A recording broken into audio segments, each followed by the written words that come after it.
ओए सुनो, 2 कप चाय दे दो हमारे लिए। अरे गौरव, तुम जिंदा हो? तुम तो बॉर्डर पे शहीद हो गए थे ना? श्रद्धा, तुम यहाँ और तुम चाय बेच रही हो? गौरव, तुम इन्हें जानते हो क्या? हाँ मोनी, मैं इनको जानता हूँ, ये मेरी वाइफ है।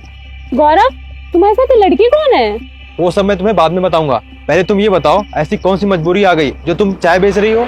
गौरव, मैंने टीवी पे देखा था बॉर्डर पे अचानक जंग छिड़ गई है और तुम उसमें शहीद हो गए हो, लेकिन तुम जिंदा कैसे हो? श्रद्धा, तुमने सही न्यूज देखी थी। बॉर्डर पे जंग भी छिड़ी थी और मुझे गहरी चोट भी आई थी। चोट लगने की वजह से मैं खाई में गिर गया था और उसकी वजह से मैं कोमा में चला गया था। कोमा में जाने की वजह से मैं काफी दिनों तक हॉस्पिटल में था। उसके बाद जब मुझे होश आया तब मैंने घर पे जाके देखा, वहाँ पे ताला लगा था। तो मैंने आसपास के लोगों से पूछा तो उन्होंने बताया तुम्हारी वाइफ काफी दिन पहले घर छोड़ के जा चुकी है। लेकिन श्रद्धा, आप तुम चिंता मत करो, सब कुछ ठीक हो जाएगा। गौरव, अब कुछ नहीं हो सकता है, सब कुछ खत्म हो चुका है, मुझे सब दिख रहा है अपनी आंखों से साफ साफ। श्रद्धा, तुम गलत समझ रही हो, जैसा तुम सोच रही हो वैसा कुछ भी नहीं है। गौरव, शादी के टाइम पे हमने कितने वादे किए थे कि हम दोनों कभी एक दूसरे से अलग नहीं होंगे। तुमने मुझे ढूंढने की बिल्कुल कोशिश नहीं की, कितनी जल्दी शादी कर ली। गौरव, ये सब तो मुझे करना चाहिए था, लेकिन मैंने ऐसा कुछ नहीं किया क्योंकि मुझे अपना वादा अच्छे से याद था। आप इनके बारे में गलत समझ रही हैं, मैं आपको समझाती हूँ। तुम तो चुप ही रहो, मुझे तुमसे कोई बात नहीं करनी है। श्रद्धा, ये तुम कैसे बातें कर रही हो? तुम तो हर किसी का सम्मान करना जानती हो और तुम इनसे ऐसे बातें कर रही हो, और ये भी तो तुमसे प्यार से बात कर रही है ना।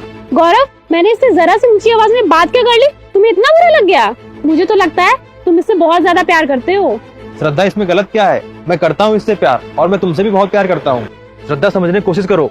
दूर हटो मुझसे, मुझे छूने की कोशिश भी मत करना। भूल गए क्या तुमने बॉर्डर में जाने से पहले क्या वादे किए थे? अरे क्या हुआ दीदी, आप यहाँ क्या कर रही हो? अरे कुछ नहीं, इसको पकड़ना थोड़ा। बॉर्डर पे जाने से पहले तुमने क्या बोला था कि मेरी इस बच्ची का अच्छे से ख्याल रखना, और इससे शादी करते टाइम तुम्हें मेरी बच्ची की बिल्कुल याद नहीं आई। मुझे ये सोचकर बहुत अफसोस हो रहा है कि मैंने तुम जैसे इंसान के साथ शादी ही क्यों की थी। बस भाभी, अब एक लफ्ज भी नहीं सुनूंगी मैं अपने भैया के खिलाफ। भाभी, ये क्या बोल रही हो तुम? हाँ श्रद्धा, ये बिल्कुल ठीक बोल रही है, क्योंकि ये मेरी चचेरी बहन है। हॉस्पिटल के आने के बाद जब मैं घर गया था तो घर पे ताला लगा था, तो उसके बाद मैं अपनी चचेरी बहन के यहाँ गया और उसको अपनी सारी परेशानी बताई। फिर इसने बोला, भैया परेशान मत हो, हम साथ मिलके भाभी को ढूंढ लेंगे। और हमने तुमको ढूंढने की बहुत कोशिश की, लेकिन तुम फिर भी नहीं मिली, और तभी से मैं इनके घर पे रह रहा हूँ, और तुम इनको इतना गलत बोल रही हो। श्रद्धा, जो मैंने तुमसे वादे किए थे वो मुझे बहुत अच्छे से याद है, तो मैं भूल के भी किसी दूसरी लड़की से शादी करने का सोच भी नहीं सकता था। फिर तुम्हें कैसे कह सकती हो कि मैंने इससे शादी कर ली? अच्छा, ये तुम्हारी बहन है? तो गौरव, तुमने ये बात मुझे पहले क्यों नहीं बताई?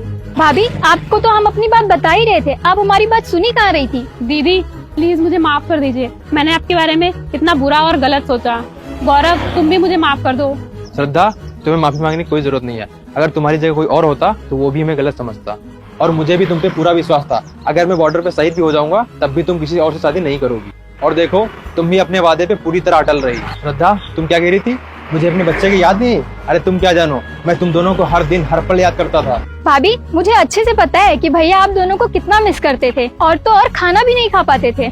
गौरव, मैंने भी तुम्हें बहुत मिस किया, बहुत याद आती थी तुम्हारी मुझे, लेकिन मैं और क्या करती, मुझे अपने इस बच्चे को पालने के लिए मुझे ये चाय बेचनी पड़ी। श्रद्धा, अब तुम्हें चाय बेचने की कोई जरूरत नहीं है, अब हम लोग साथ मिलके एक नई जिंदगी की शुरुआत करेंगे। तो चलो फिर घर चलते हैं।